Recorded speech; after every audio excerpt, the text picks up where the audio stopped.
Sa ibang balita, mismong si Pangulong Ferdinand R. Marcos Jr. na ang nagsabi na hindi ito ang tamang panahon para babaan ang taripa na ipinapataw sa mga inaangkat nating bigas. Sa halip, nagbigay na ilang mga direktiba ang Pangulo para mapalakas ang lokal na produksyon at supply ng agricultural products ng bansa. Ang sentro na balita mula kay Alan Francisco. Hindi inaprubahan ni Pangulong Ferdinand R. Marcos Jr. ang panukalang pansamantalang ipatupad ang rice tariff reduction o pagpapababa sa taripa para sa imported na bigas. Ayon kay Pangulong Marcos, hindi ito ang tamang panahon para rito, lalo't batay sa pagkataya sa presyo ng world rice ay inaasahang bababa na.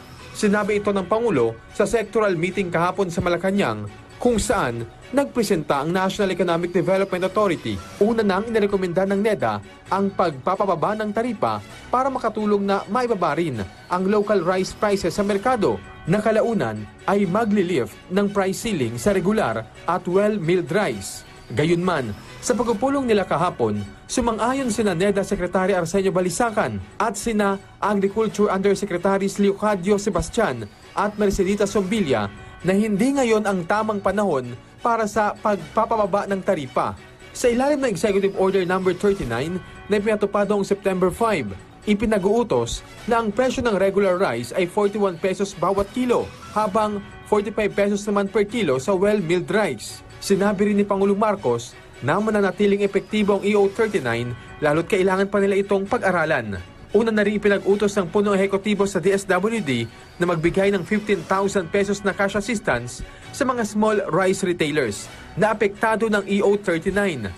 Bukod dyan, namamahagi rin ang Pangulo ng bigas sa mga benepisyaryo ng 4Ps o Pantawid Pamilyang Pilipino Program.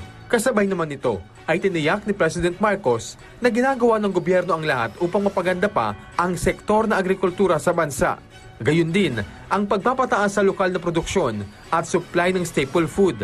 Sa mensahe ni Pangulong Marcos na binasa ni Agriculture Undersecretary Domingo Panganiban sa 51st anniversary ng National Food Authority, binigyang diin niyang hindi tumitigil ang gobyerno sa paghahanap ng solusyon sa mga isyong pang-agrikultura nang hindi aaray ang mga magsasaka at retailers. Kasama rito ang mahigpit na kampanya laban sa mga smuggler at hoarder ng bigas at iba pang agricultural products.